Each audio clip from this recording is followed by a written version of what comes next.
Why did Joshua Lansky have to disappear from the face of the earth? A heartbreaking mystery that demands answers.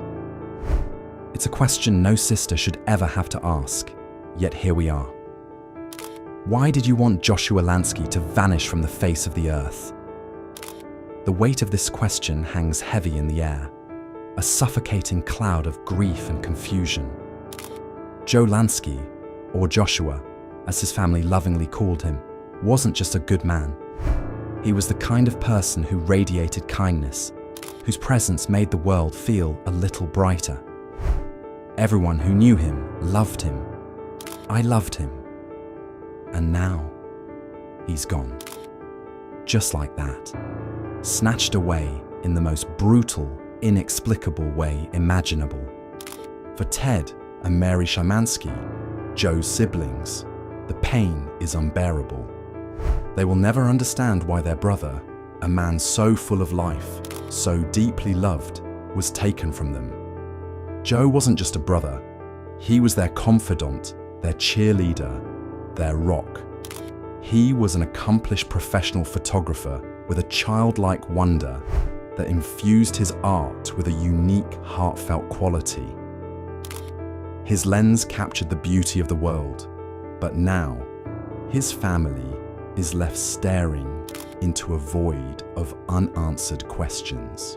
Before we get started, make sure to subscribe and turn on notifications for in-depth coverage of true crime, unsolved mysteries, and the dark side of history. Joe's life was cut short in the most horrifying way. Gunned down in front of his own home by a man he had never even met. At least, that's what investigators say.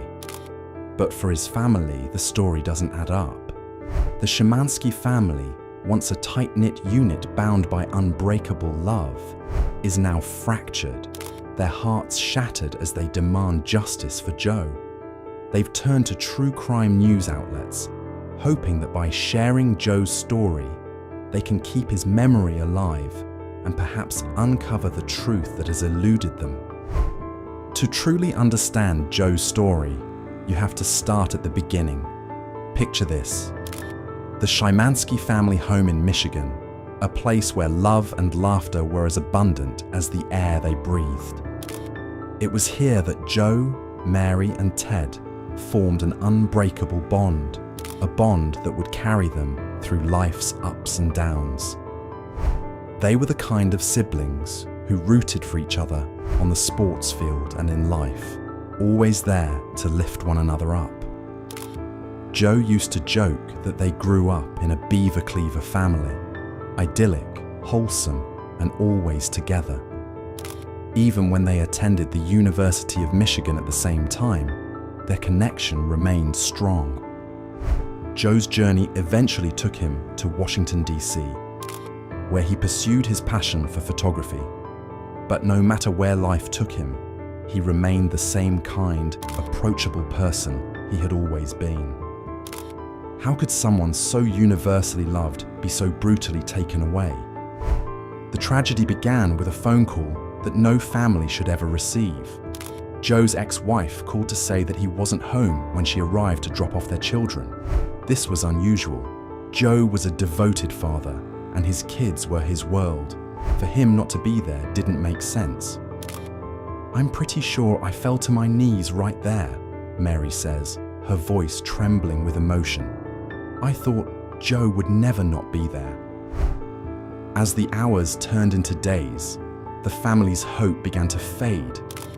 Police launched an investigation, and what they uncovered was nothing short of horrifying. A neighbor reported hearing gunshots around 4:30 p.m., prompting officers to search Joe's home. He wasn't there, but his cell phone was still in his car. Then came the discovery that would change everything: blood on the driveway. A homicide expert confirmed that foul play was likely involved. The reality was almost too much to bear. "It's just terrible," Ted says, his voice breaking. "He was my brother, and he's gone. He's gone." For Joe's family, the pain is compounded by the senselessness of it all. Joe was a man who treated life like a camera, focusing on what truly mattered: his children, his family, his art, and now he's been ripped away from them, leaving behind a void that can never be filled. As the investigation unfolded, a name emerged that would change everything: Brandon Holbrook. Joe had mentioned Holbrook in passing, noting that his children had referred to him as Uncle Brandon. This seemingly innocuous detail became a critical piece of the puzzle. Detectives used motor vehicle records and doorbell camera footage to place Holbrook's truck at Joe's home shortly after the gunshots were heard. The trail led investigators nearly 200 miles away to Reedsville, Pennsylvania, where they searched Holbrook's home. What they found was chilling: cleaning supplies, plastic gloves, and in the bed of his truck, forensic evidence that would link him to the crime. Prosecutors allege that Holbrook not only killed Joe, but also dismembered his body in an attempt to dispose of the evidence. Surveillance footage reportedly captured Holbrook discarding human remains near a store where he had purchased cleaning supplies. Additional remains were found in the woods near his home. For Joe's family, the details are almost too grotesque to comprehend. "How did this happen?" Mary asks, her voice filled with anguish. Brandon Holbrook didn't know Joe. As far as I know, they never even met. In their search for answers, Ted and Mary have clung to the memories of their brother.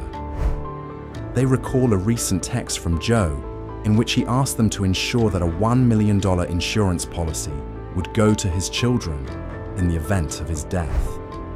"You guys are the only two people I trust with this stuff," he wrote. As Brandon Holbrook's trial looms, the family is left grappling with more questions than answers. They don't believe they've heard a reasonable motive for why this happened. "To me, there's not a good explanation," Ted says. "It's just senseless." In the meantime, the Szymanski family is determined to keep Joe's memory alive. They gather at candlelight vigils, pushing for justice and demanding answers. "There are so many questions that are unanswered," Mary says. "We're hoping that investigators keep moving forward, keep pressing on, and get as many answers as they possibly can." It's a reminder that even in the darkest moments, there is light. Their hope is that Joe's children will always remember and cherish the man they called Dad, a man who loved deeply, lived fully, and left behind a legacy of kindness and creativity. Joe Lansky's story is one of love, loss, and the unyielding pursuit of justice. If you enjoyed this video, please make sure to subscribe to our channel and hit the bell icon to never miss an update. Until next time.